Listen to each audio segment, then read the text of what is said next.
Jackson Cole never planned to become a hero.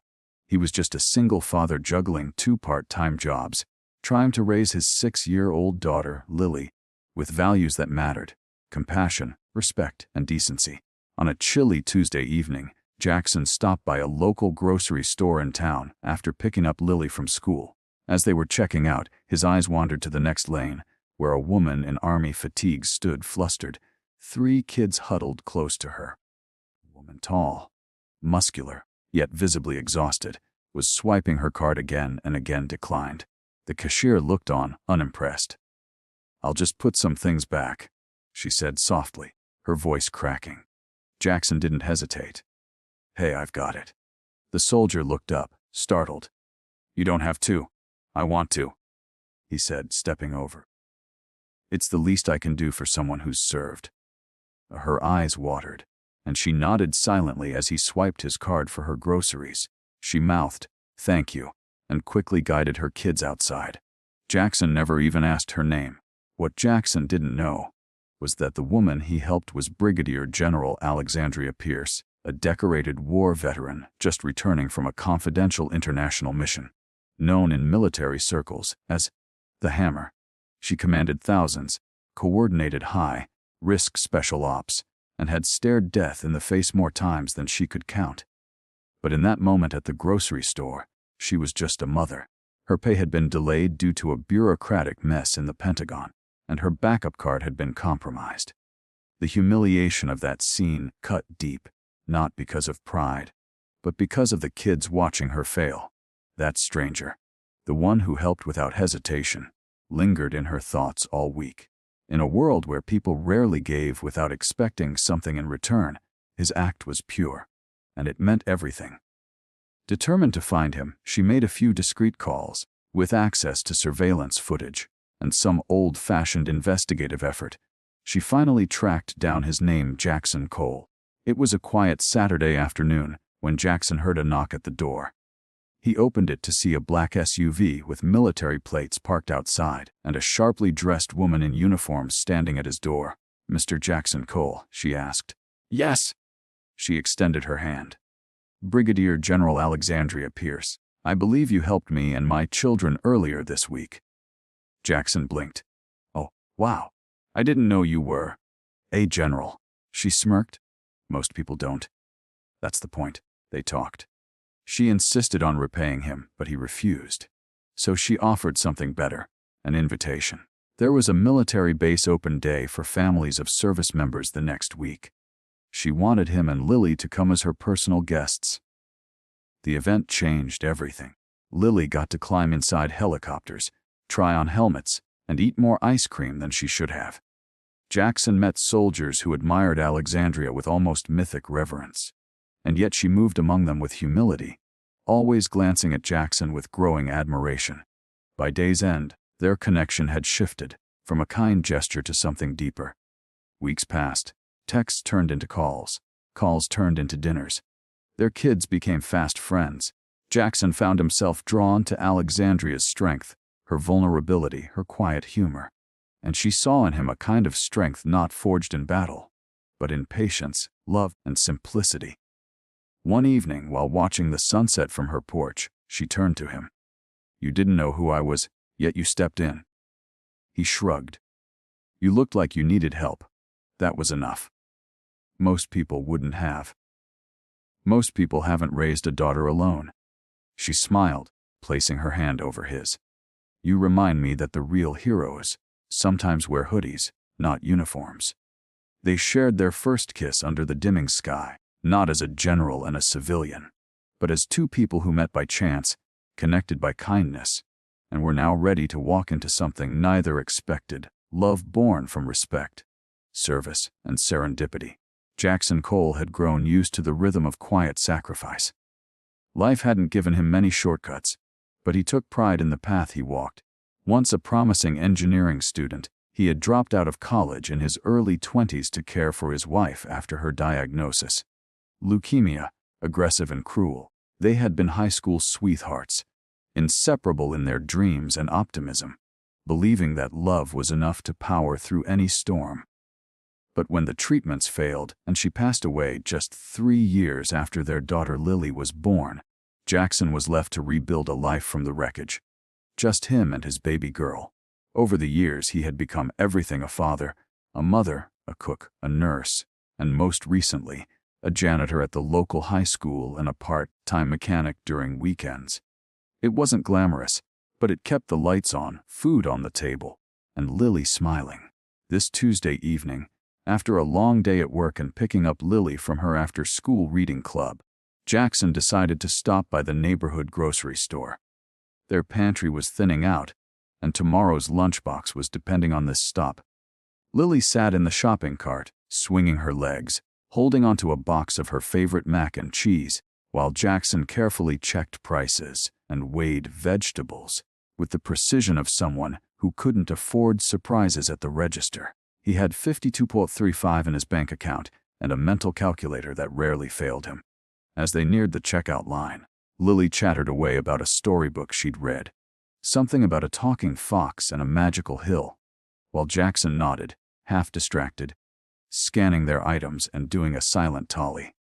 They waited behind a woman in military fatigues who stood out immediately, not just for her uniform, but for the way she carried herself. Tall and broad-shouldered, her frame suggested strength, but her eyes, framed with exhaustion, told another story. 3 children stood close to her. 2 girls and a boy, none older than 10. The boy clung to her leg, a packet of cereal cradled to his chest like a prize. The girls huddled together, whispering, their eyes darting nervously between the shelves and the conveyor belt. The cashier, a teenager with dyed red hair and chewing gum like it was her job, rang up the items without looking at the woman. The total came to just under $100. The woman pulled out a card, then frowned. She tried again. Nothing. A third time. Declined. Jackson noticed the growing tension in her shoulders, the way she avoided the cashier's eyes, and how the boy holding the cereal quietly stepped forward and placed it on the side, as if surrendering. "I can put some of it back," she said softly, her voice strained but controlled. "Sorry. Just let me keep the bread and the formula." The cashier shrugged with indifference. "Whatever." Something in Jackson snapped. Maybe it was the way the woman was trying so hard not to look embarrassed. Maybe it was the way her kids had already learned to respond to crisis, with quiet obedience and self-denial. Or maybe it was the fact that Jackson had been there before, with Lily crying in a cart, and him pretending everything was okay when it wasn't. He stepped forward without thinking. "I got it," he said. The woman turned. "What?" "I'll cover it," Jackson repeated. "Just leave it. I'll pay." As she stared at him as if trying to make sense of the moment, her instinctive pride flared in her eyes. Military pride, the kind that didn't take handouts. But it melted just as quickly when she looked down at her kids. "Sir, I really can't." Jackson raised a hand gently. "Please, let me do this. It's the least I can do for someone who wears that uniform." The cashier raised an eyebrow but began bagging the items. Jackson took out his card, ignoring the tightness in his chest. He had just enough. Barely. And he knew it would make this week harder. But he also knew it was the right thing to do. He glanced at Lily, who was watching him quietly. She smiled. As the woman gathered her bags and ushered her children away, she turned once more to Jackson.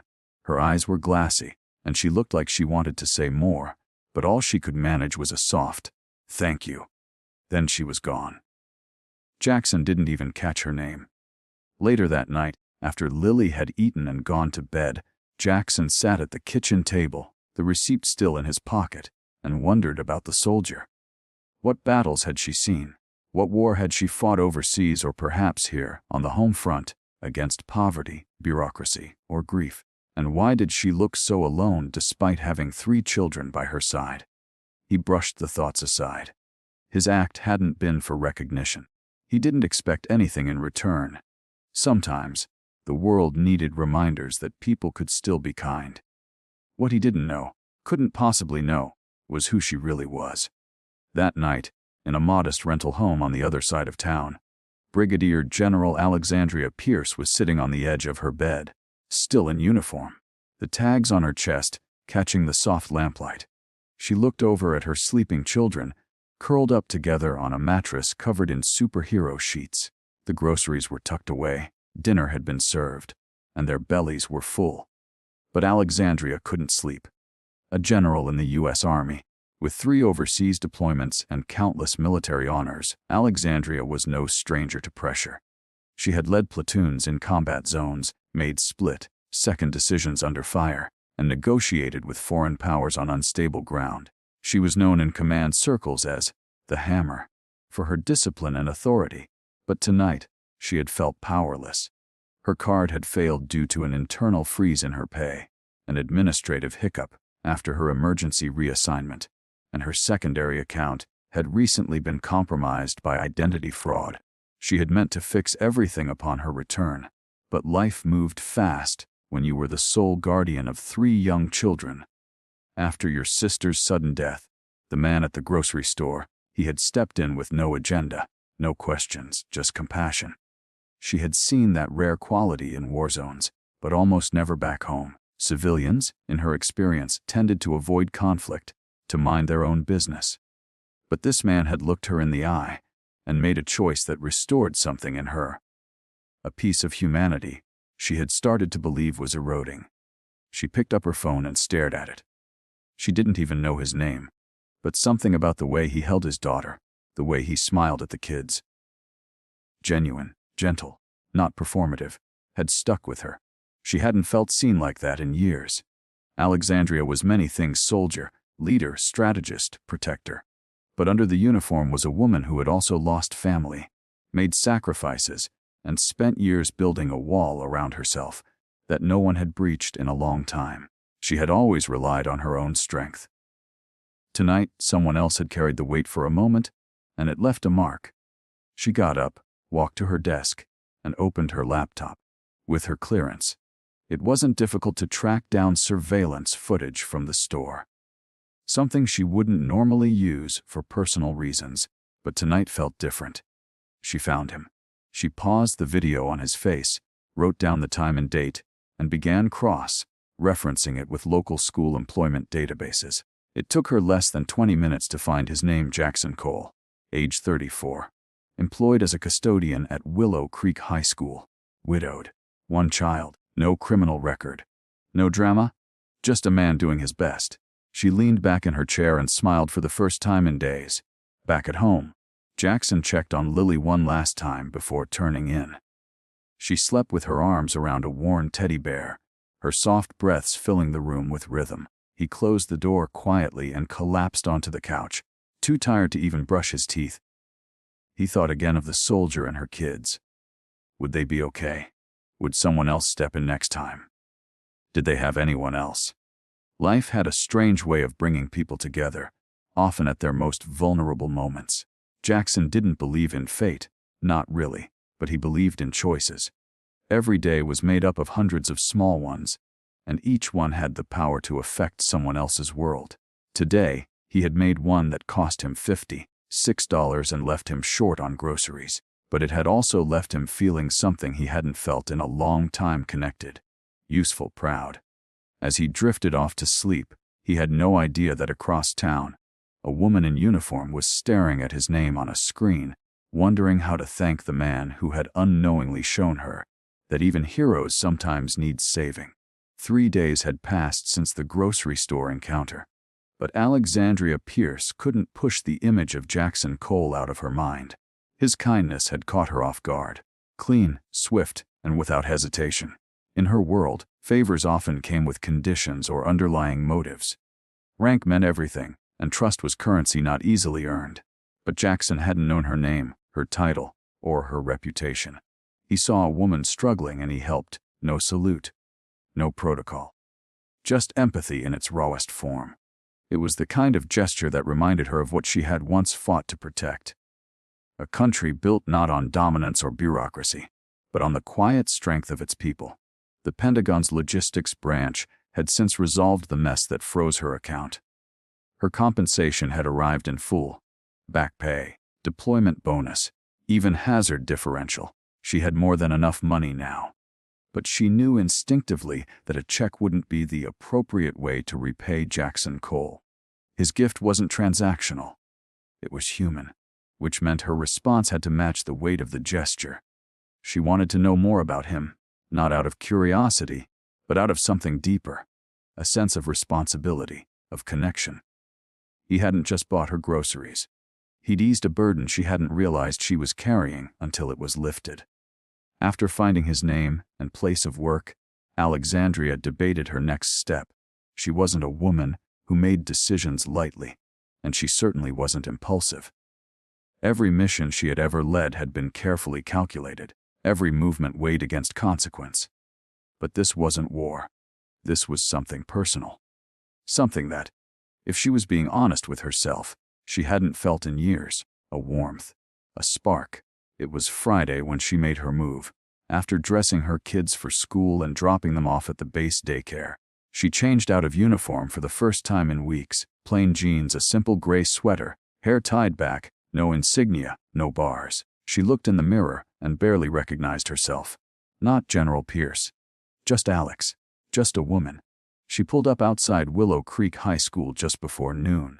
The building was a modest structure, brick and steel, with cracked pavement and a faded American flag swaying in the breeze.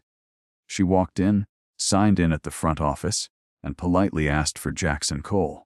The receptionist blinked. Mr. Cole. Oh, he's probably mopping the West Wing hallway or in the boiler room. Let me call him. Minutes later, Jackson arrived in his dark blue custodial uniform, wiping his hands on a towel tucked into his belt. He looked up and paused. Recognition flickered across his face, but his eyes held uncertainty, as though he wasn't quite sure if he should smile or apologize. You, he said, not unkindly, just surprised. Alexandria nodded, offering her hand. Alex Pierce, from the store. I remember, he said with a gentle smile, taking her hand. Did everything work out okay? I wasn't expecting to see you. I know, she said, her voice soft. I came to thank you. Properly. Jackson shifted uncomfortably. You already did. It wasn't a big deal. To you, maybe, she replied, her gaze unwavering. But it meant more than you can imagine. You helped me in a moment I really needed it. I've spent years leading people. Thousands of them. And I've been in command of missions most people couldn't even begin to understand. But I've never felt more humbled than I did in that grocery line. You saw a stranger struggling, and you didn't hesitate. That kind of character, that's rare. Jackson looked down, modest as ever. I just did what anyone should have done. But most don't, she said, stepping closer. You did. That matters. They stood in silence for a moment, the sounds of the school buzzing faintly around them. Distant bells, locker doors slamming, laughter in hallways. He gestured toward a nearby bench in the foyer. You want to sit? They sat together, an odd pair, him in a janitor's uniform, her in civilian clothes concealing military medals. Yet the moment felt natural, unforced. I didn't get your name that day, he said. Alexandria Pierce, she answered, though most people call me Alex. Nice to officially meet you, Alex. I'm Jackson. I know, she said, then quickly added, I looked you up. I hope that's not weird. He laughed lightly. A little, but only because I'm not used to beautiful women showing up at my job. She raised an eyebrow but smiled. Well, I'm not used to being helped like that. They talked for nearly an hour. About Lily, about her 3 adopted nieces and nephew, about the challenges of parenting alone. He told her about his wife, how she passed, how he found healing in small routines, packing lunches, folding clothes, fixing leaky pipes. She shared bits of her military story, though not in detail, not yet. But enough to show that she'd seen things, survived things, and was still learning how to live beyond them. At one point, Jackson said, I didn't peg you as military that day. She chuckled. Most people don't. They think generals walk around with medals dangling from their chest and 20 guards. He looked at her, surprised. Wait, General. She hesitated for half a second, then nodded. Brigadier General, U.S. Army. He stared. You're serious, very. He blinked, then laughed, running a hand through his hair. I thought you were maybe a sergeant or something. Definitely not a general. Why? Because I looked like a mess, she teased. No, he said honestly. Because you looked human. Her expression softened. That's the best compliment I've had in years. They exchanged numbers before she left, both pretending it was casual, but both knowing better. As she walked out to her SUV, she glanced back and caught him still watching her. There was a look in his eyes. Not confusion, just interest. Genuine interest. She hadn't seen that in years either. That weekend, Alexandria invited him and Lily to a family day at Fort Sentinel, the local military base. It was a casual event, barbecue, games for the kids, vehicle demos. But it was also a quiet test. She wanted to see how he reacted to her world, to the structure, the chain of command, the layers of her life that most civilians never saw. He accepted, and they arrived in simple clothes. Jackson in jeans and a flannel shirt, Lily in a pink jacket and sparkly sneakers. As they entered the base gates, Alexandria greeted them in uniform, this time wearing her full insignia. Jackson paused briefly, taking it in. "So, this is real," he murmured. "You're the real deal. Still human, though," she said with a wink. They walked through the open grounds, watching kids climb on tanks, get face paintings, and eat grilled corn. Soldiers saluted Alexandria respectfully as she passed, some even pausing to exchange quick updates or greetings. Jackson watched, impressed. This wasn't just a job. This was command, leadership, purpose. Lily bonded instantly with Alexandria's youngest niece, and the two of them ran circles around the picnic area, pretending they were on a mission to find chocolate ice cream. Meanwhile, Alexandria gave Jackson a small tour of the barracks and vehicles, explaining what each did. He listened closely, asking questions with genuine curiosity, not flattery. It was a refreshing change. At one point, while standing beside a Chinook helicopter, Alexandria said, "Most people get intimidated by all this. By me." Jackson looked at her. "I'm not most people." "No," she said, almost to herself. "You're really not." Later, as the sun began to set and the families packed up to leave, Alexandria found herself standing beside Jackson while their kids played nearby. The warm breeze carried the scent of barbecue and grass, and for a moment, the world felt simple. "You know," she said, "I've been saluted by thousands, been thanked by presidents, but what you did at that store, it meant more than any medal I've ever received." Jackson turned to her. "I didn't do it for thanks. I just saw a person who needed a hand. And that," she said, "is what makes you special." They stood there quietly, letting the moment stretch. For the first time in a long time, neither one of them felt like they had to explain themselves. They didn't have to perform. They just had to be. That night, after dropping Lily off and returning home, Jackson sat on his porch, staring at the stars. He felt something stirring inside, a possibility. He hadn't let himself feel it in years. Not since losing his wife. But Alexandria Pierce was different. Strong, but not guarded. Commanding, but kind. She had seen war, yet still knew how to laugh with children. And for reasons he didn't fully understand, she had come back to thank him. Across town, Alexandria put her children to bed, then sat alone in her living room, a mug of tea warming her hands. Her phone buzzed. A message from Jackson. "I had a great time today. Your world's impressive, but the person behind the stars and stripes, even more so." She smiled, fingers hovering over the screen, then typed back, "Glad to hear that. I like your world too, especially the part with the flannel shirts and honest eyes." And so began a connection built not on roles, but on respect. Two people from different worlds, brought together by one ordinary moment that turned out to be anything but ordinary. Life, it seemed, had a sense of humor, just when Jackson Cole thought his life was settled into predictable patterns. Early mornings making pancakes for Lily, long days cleaning school corridors, nights folding laundry and answering endless why questions from a 6-year-old. It changed. Not with a bang, not with a lottery ticket or some dramatic epiphany. No, it changed with a woman standing in a checkout line, her card declined, her pride quietly crumbling. That moment had reached into Jackson's steady world and rearranged something foundational. And now, weeks later, that rearrangement was no longer an echo. It was a living, breathing presence in his life. Her name was Alexandria Pierce, and she was nothing like he had imagined. Alexandria had started calling him regularly. At first, just small messages of thanks or short updates about how the kids were adjusting to school and base life. But soon their texts turned to late-night conversations, laughter shared over phone calls that stretched into midnight, and voice notes that came through during her quick breaks between meetings with defense officials or early morning training drills. Jackson found himself looking forward to those messages in a way he hadn't anticipated. He never would have guessed a woman like her would care what someone like him thought about her day.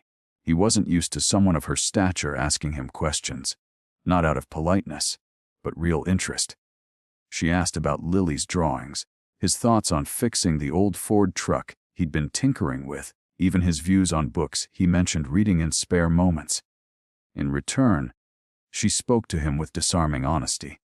She told him about the time she'd been dropped behind enemy lines in a dust storm and had to guide her squad out without maps, about the ache in her chest when she buried her sister after a sudden stroke left her children orphaned, about the pressure of being a female general in a world that rarely made space for women, let alone mothers with burdens as heavy as hers. They weren't dating. Not yet, at least. That was the word both of them avoided using. But it felt like something, a slow, burning connection, deeper than infatuation and more stable than fantasy. It was as if fate had let their lives crash gently, not violently, so they could carefully learn how to exist in each other's worlds. On a particularly crisp Saturday morning, Alexandria invited Jackson and Lily to spend the day with her and the kids off base, away from the military protocol and the routine salutes. "Let's just be people," she'd said. "No ranks, no uniforms, just real." They met at a quiet park nestled outside town, with grassy hills, wooden trails, and a lake reflecting the golden hues of fall. Jackson arrived with Lily holding his hand, her hair tied in playful pigtails, and her small backpack filled with snacks. Alexandria greeted them in jeans and a dark green hoodie, her hair loose and her arms instantly scooping Lily into a bear hug. Jackson noticed how easily his daughter melted into Alexandria's warmth. No hesitation, no awkwardness. Children were natural judges of character, and Lily, always intuitive, had already decided that Alex was someone worth trusting. The same went for Alexandria's 3 kids.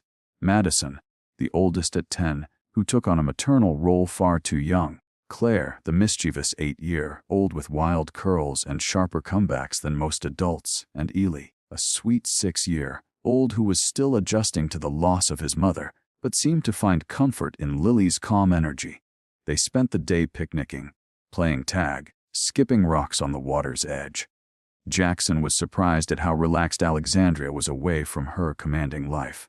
She laughed easily, chased the kids without self-consciousness, and even joined them in building a leaf fort under an old oak tree.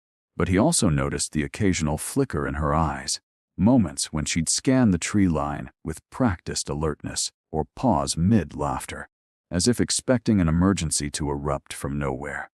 It reminded him that beneath her smiles and warmth was a woman still untangling herself from years of survival and vigilance.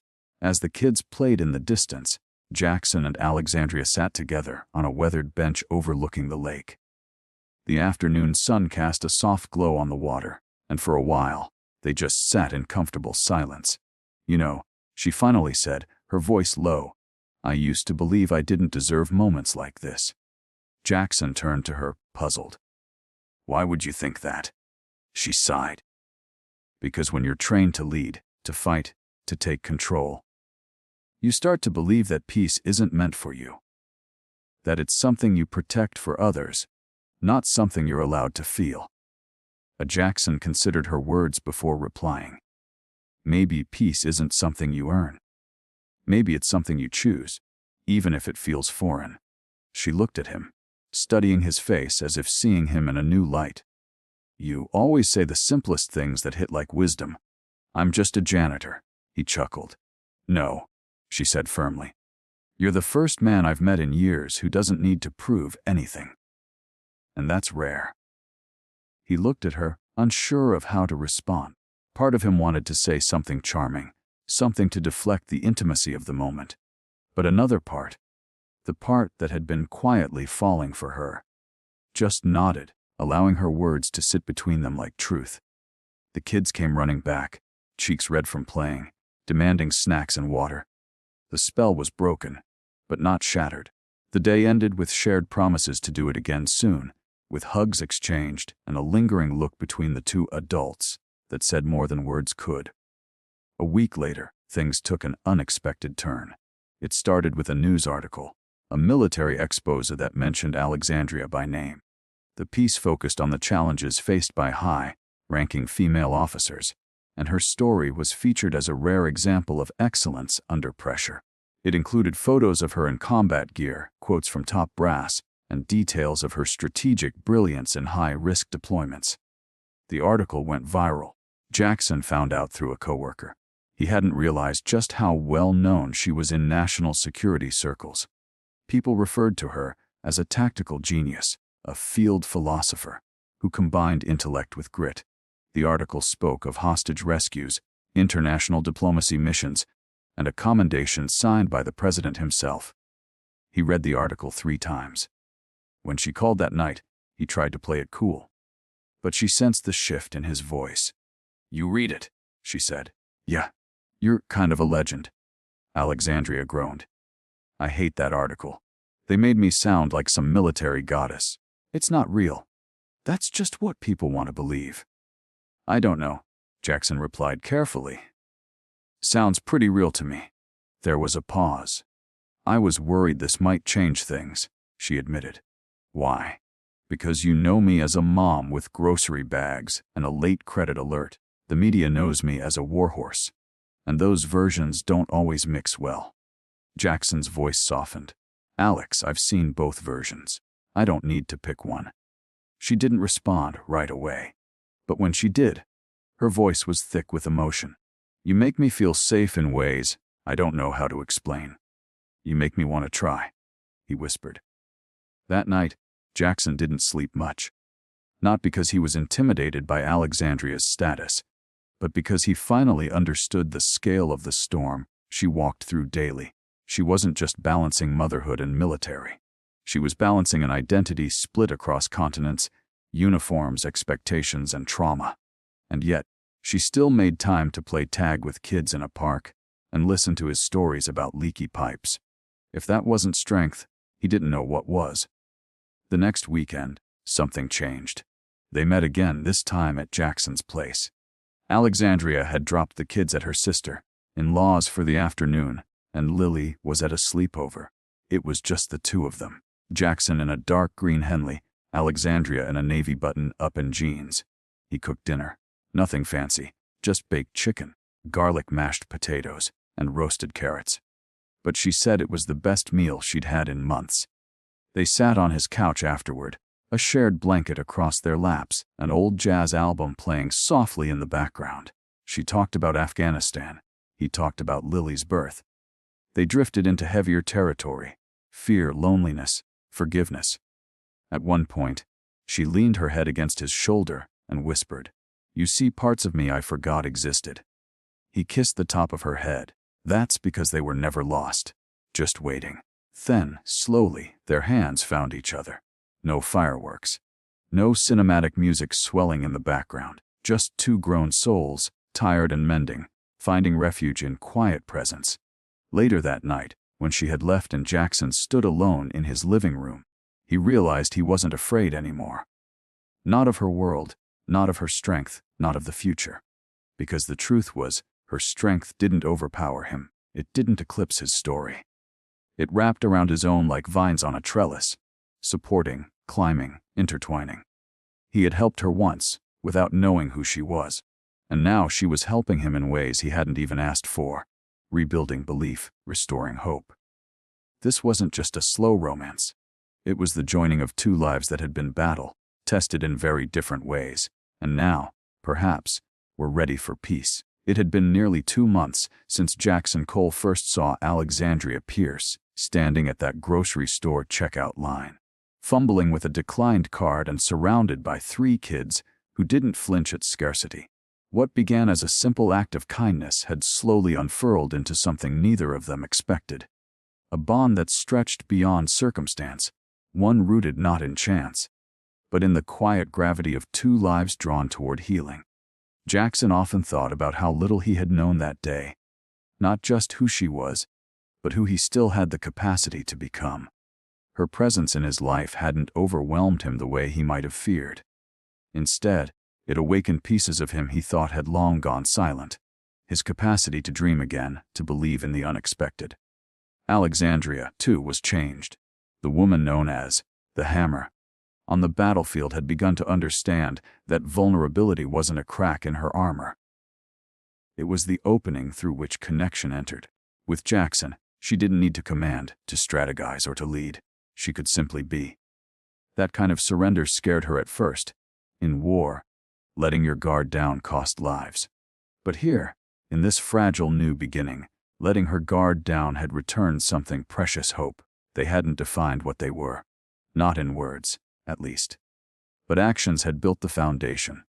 He started showing up to the base more often, sometimes with tools to help fix a leaky faucet in her kitchen, or with extra groceries when he noticed the pantry was low. She, in turn, came to Lily's school events, clapping the loudest at a classroom recital, or packing the best snacks for a field trip. Their children, once strangers, had fused into a small, chaotic pack, bonded by late-night movies, backyard scavenger hunts, and an unspoken understanding that in this patchwork family, everyone had found something they were missing. But not everyone understood. One afternoon, while Jackson was waiting outside Alexandria's base housing unit after picking up pizza for dinner, a tall man in uniform approached. His badge read Sewell H. Rennick. His gait was rigid, and his expression was etched with disapproval. "You Jackson Cole?" the man asked, eyeing him like a drill sergeant might assess a rookie. "Yes, sir," Jackson replied, reflexively standing a little straighter. "I'm Colonel Rennick. I command the logistics wing. I also happen to be close with General Pierce." "You too close?" Our Jackson hesitated. "We're friends. Our kids get along." Rennick narrowed his eyes. "Look, I don't know what you think this is, but Alex has a reputation to protect. She's one of the youngest female generals in active command, and she didn't get there by playing house with civilians." Jackson bristled, the heat rising in his neck. "I didn't realize decency and kindness disqualified me."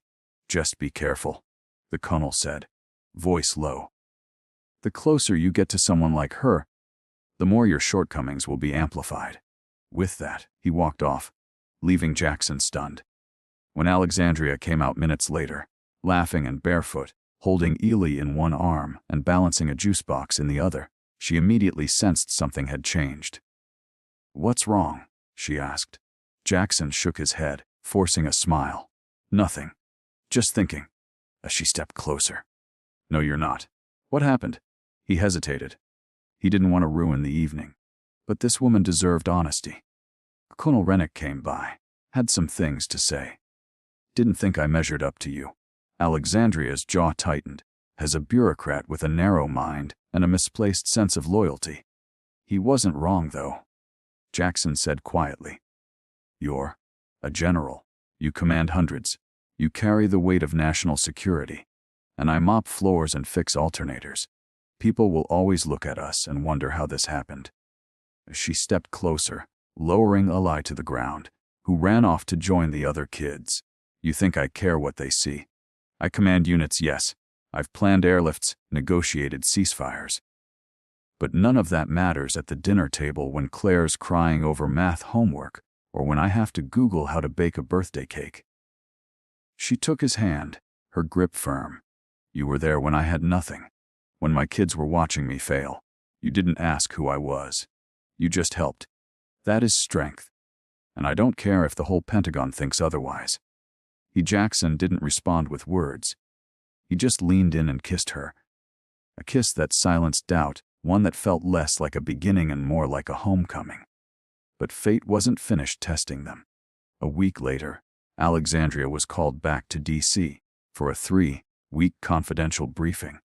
A developing international conflict required the insight of senior field commanders, and her name was at the top of the list. She told Jackson over coffee early in the morning before the kids woke up.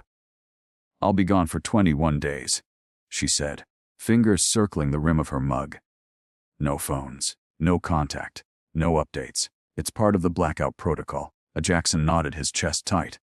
Understand. I'll be here. The kids. I have arrangements for the first 2 weeks, she said. But then would you be okay watching them the last week? His eyebrows rose. All 3? She gave him a look. You managed to rescue a stranger in a grocery store while parenting. I think you can handle my crew. He grinned. Challenge accepted. When she left, the house felt different. He kept the kids busy. School, pizza nights, library visits, even a backyard camping night with Lily reading ghost stories by flashlight. But every night, after the last child yawned and curled up to sleep, Jackson found himself staring at the front door, wondering what she was doing, whether she was safe, and when she'd come back. When Alexandria finally returned, it was late evening. She pulled into Jackson's driveway in a black government SUV, still in uniform, boots dusty, eyes tired but alive. Jackson met her at the porch, and for a long moment, they just stood there, neither speaking. Then she stepped forward and wrapped her arms around him, burying her face in his chest. She whispered. Me too, he said. She pulled back slightly. I came back with news. He stiffened. Good or bad? Both. He waited. They offered me a new position. It's desk-based. Strategic Development Division. No more field ops. No travel. Permanent stationing here. That's good. Right? She nodded slowly. It is. For my career. For the kids. For us. Jackson heard the hesitation. But it's not where my heart is. I love the field. The missions. I thrive in chaos. He looked at her carefully. What do you want to do? She stared at him for a long moment.